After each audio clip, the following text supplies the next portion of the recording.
Los estudios de FM Mundo.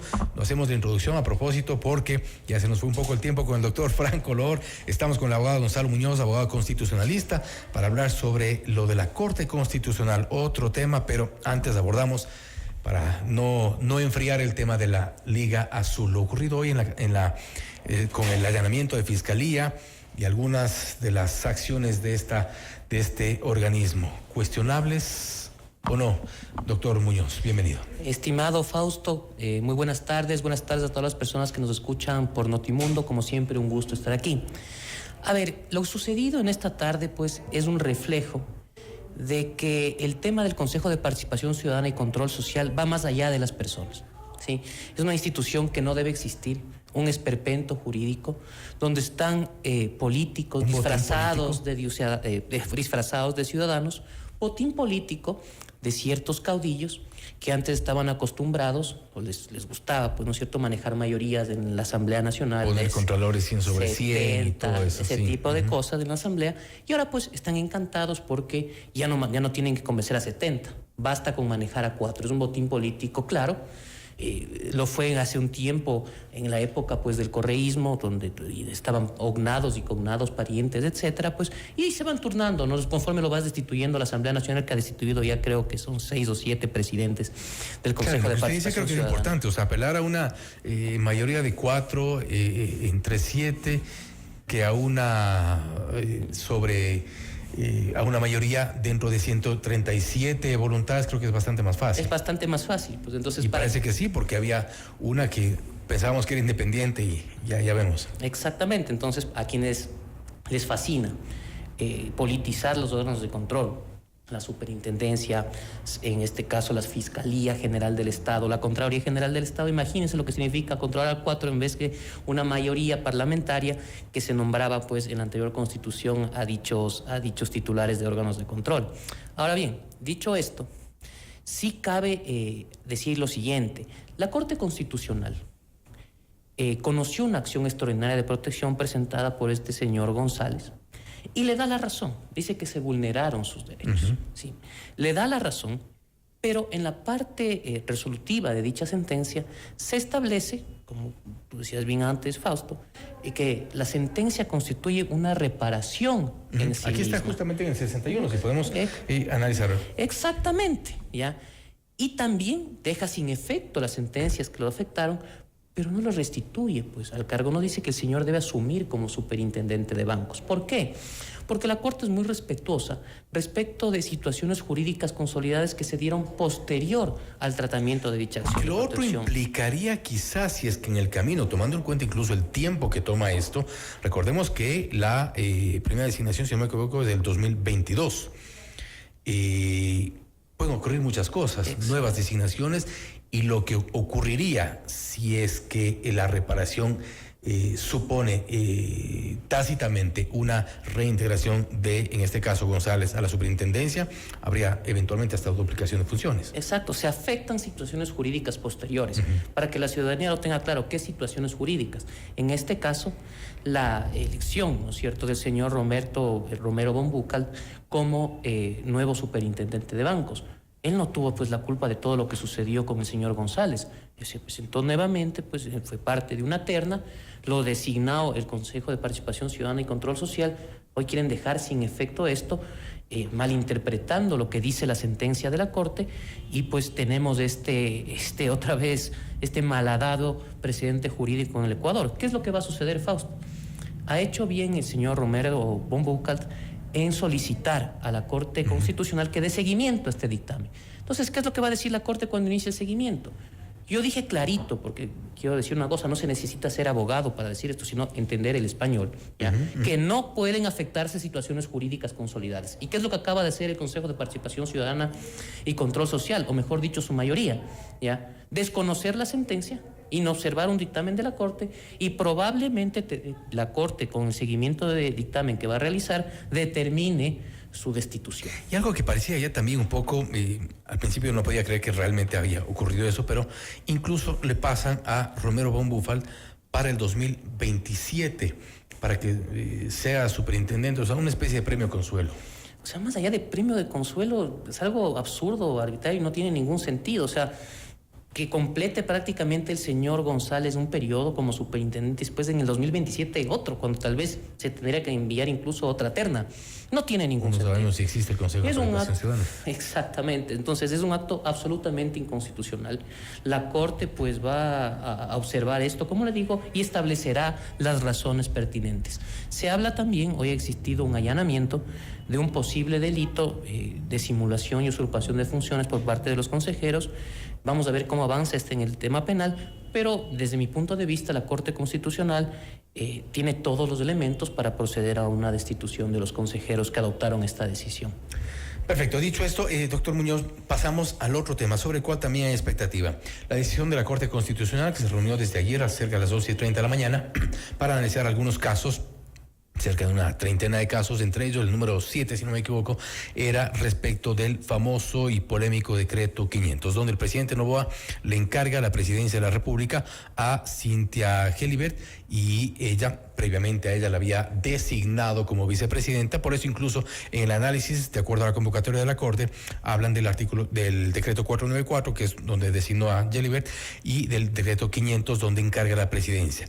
No obstante, para poner un poco en contexto y que la gente que nos escucha pueda un poco más comprender, queremos hacerlo más digerible este tema, es que en el 504 deroga el 500, y lo que analiza la Corte es si es o no legal, si es o no constitucional el encargo de la presidencia a Cynthia Gelibert. A ver, claro, estimado Fausto, se presentó una acción de inconstitucionalidad en contra de dos decretos. El 494, que designaba a la señora Gelibert, y el decreto 500, mediante el cual se le encarga la presidencia a la señora Gelibert. ¿Por qué razón? Por una supuesta fuerza mayor por efectos de la campaña electoral. Para que la ciudadanía lo tenga claro, una fuerza mayor es un hecho imposible de resistir. Por ejemplo, un desastre natural, un terremoto, un maremoto, etcétera, que le impida con dicha fuerza pues ejercer un cargo. En este caso no se materializa la fuerza mayor. ¿Por qué? Porque la campaña electoral es un hecho previsible, pues Fausto. Si todo el mundo sabe, existe un calendario electoral, y que de enero al 9 de febrero, exactamente, va a haber una campaña. ¿Qué es lo que prevé la ley en este caso? Lo que ha inobservado expresamente el presidente de la República, es solicitar una licencia de forma obligatoria a la Asamblea Nacional en virtud de lo establecido en el artículo 93 del Código de la Democracia y el 42 de la Ley Orgánica de la Función Legislativa. ¿Qué es, desde mi punto de vista, lo que tiene que hacer la Corte? La Corte tiene que analizar dos problemas jurídicos en el decreto 500 en mi criterio. El primero, el tema de la fuerza mayor. ¿Existe o no existe esa fuerza mayor? ¿Sí?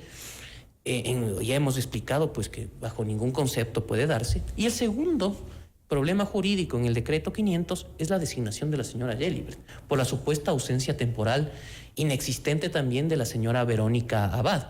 Esos dos problemas jurídicos son los que tiene que resolver la Corte Constitucional. Entiendo que, como tú mencionabas, desde el día de ayer ya está sesionando. Veamos si tenemos una respuesta el día de hoy. El hecho cierto es que el presidente de la República sigue emitiendo decretos. Es decir, siguen observando la Constitución y la ley. Entonces, sí se hace necesario, se hace urgente que el máximo órgano de control constitucional en el Ecuador tome una decisión y le ponga un freno a este tipo de abusos. Ahora bien, digamos que la Corte Constitucional analiza esto de acuerdo a los constitucionalistas, a una inmensa mayoría de juristas. La Corte debería observar esta actuación con el decreto 500, pero casualmente, no sé si es una casualidad, no sé cómo interpretarla, no sé si me da su lectura. Ayer, jueves, justo el día que se instala la Corte Constitucional para analizar el decreto 500 y en función también de lo ocurrido con el decreto 494, emite dos decretos, el 512 y el 513, con exactamente las mismas características. Claro, es que si no tenemos una respuesta pronta a la Corte, esto va a seguir sucediendo. Creo que, si mal no estoy, si no me equivoco, es la tercera vez que hace esto el presidente de la República. Entonces, más allá de las casualidades, el hecho cierto es que los efectos del control constitucional que hace la Corte respecto de este decreto va a tener efectos en el futuro. ¿En qué sentido? Vamos a suponer que si la Corte declara inconstitucional el hecho de que exista una supuesta fuerza mayor para hacer campaña electoral y la designación de la señora Gelibert, pues esos efectos, así esté derogado el decreto 500, rigen para lo posterior. Para el 512, 513 principalmente. Exactamente, rigen origen para los siguientes decretos. Entonces, más allá si el gobierno, o el presidente de la República sigue emitiendo estos decretos, los mismos van a quedar sin efectos con el pronunciamiento, van a quedar sin efecto con el pronunciamiento de la Corte Constitucional, que como decimos, esperemos que se dé lo más pronto posible. Si no se da todavía el pronunciamiento de la Corte Constitucional, ¿podrá eventualmente el presidente seguir emitiendo estos decretos hasta que no se resuelva la constitucionalidad o no? Exactamente, todos los actos, mientras un juez ordinario, ¿no es cierto?, en este caso la Corte Constitucional, juez de instancia, no diga lo contrario, todos los actos se presumen legítimos. En este caso, un acto como de efectos generales, como el tema de la fuerza mayor, y de efectos particulares, como el de la señora Yeli, porque eso fue lo que ha dictaminado la Corte Constitucional al decir pues que el decreto 94, donde designó a la vicepresidenta, pues no es un acto de efectos generales y por lo tanto no es susceptible de una acción de inconstitucionalidad. Es decir, no puede ejercer un control abstracto, que sí podría, deja abierta la puerta a la Corte, que contra esos decretos se se proponga, mejor dicho, una acción de protección, que si mal no estoy también ya lo hizo la vicepresidenta. Digamos que se declara la inconstitucionalidad.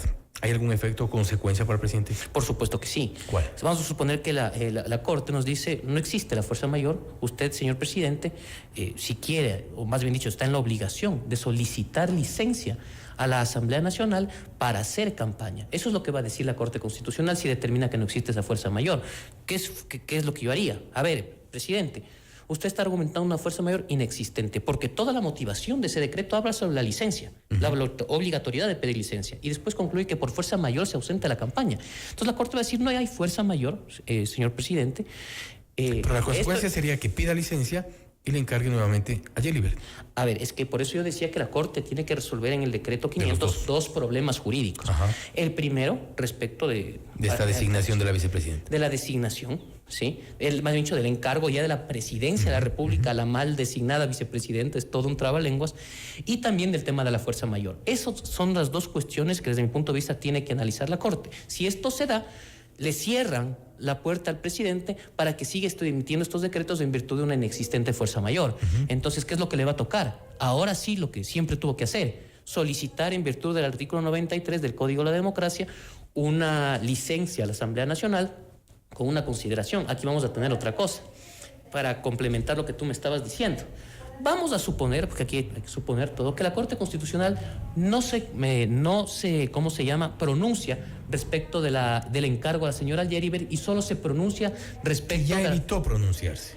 En la designación. En este caso hay que ver por el encargo presidencial. Exactamente. Evitó pronunciarse porque yo le mencionaba que el criterio de la Corte tiene efectos particulares, no generales, y no es susceptible del control constitucional. Pero vamos a suponer que en este caso también lo hace. No se pronuncia sobre el encargo de la presidencia la señora Yeliber y solo lo hace sobre la fuerza mayor. Si solo lo hace sobre la fuerza mayor, el presidente de la República pues está obligado, ahí sí, a pedir licencia a la Asamblea Nacional. Pero a la Asamblea Nacional tiene que autorizarle la licencia, pues. ¿Ya? Y puede existir, a criterio ya político del Parlamento ecuatoriano, que no le dé la licencia, toda vez que no se da un encargo constitucional, como es a la señora Abad y no a la señora Yeli. Todo un enredo. Ahora, y con esto cierro, doctor Muñoz, lo que ocurre también es que si, independientemente de que dé o no la resolución a la Corte Constitucional, juegan mucho los tiempos, porque los tiempos de la Corte son unos, los tiempos del presidente son otros. El presidente en media hora nos firma 2 decretos y volvemos a lo mismo. La Corte Constitucional tiene que sesionar, tratar, no es el único caso que trata, y estamos viendo, más de 24 horas después, no tenemos una resolución respecto de este tema, no sabemos cuándo salga la resolución, y los tiempos, como que los dos están jugando a los tiempos. Claro, es un fruto del hiperpresidencialismo de nuestra Constitución. El presidente de la República emite 2 decretos de forma inconstitucional, como yo lo considero, y para que exista ese control, existen tiempos jurídicos que tienen los otros órganos de control, en este caso, pues de control constitucional la Corte. Los tiempos legales son distintos, lamentablemente. Claro. Ahora, la Corte ha hecho lo correcto, ¿por qué? Ha priorizado el caso, admitió de forma rápida, le dio prioridad en el Pleno, y ya incluso entiendo que hay una ponencia de la doctora Carla Andrade. Así es. Lo mismo sucedió con el tema de la ley antipillos. Eso también está por resolverse. Estaba en el Pleno de ayer. Sí, el tema de la ley antipillos, que el presidente de la República, el gobierno, publicó una ley debidamente archivada, expresamente archivada por la Asamblea Nacional. Entonces, claro, puedo entender un poco la demora de horas de la Corte, pero sí necesitamos un pronunciamiento urgente. Es un tira y afloja que bastante complicado de entender en algunos casos, pero bueno, respecto a la Corte, habrá que esperar la resolución. Nuevamente, doctor, gracias por estar con nosotros. Estimado Fausto, para mí, como siempre, un gusto estar aquí. Gracias a todas las personas que nos escucharon esta tarde. Gracias nuevamente. Esto es Notimundo Estelar, siempre bien informados. Usted está escuchando Notimundo, periodismo objetivo.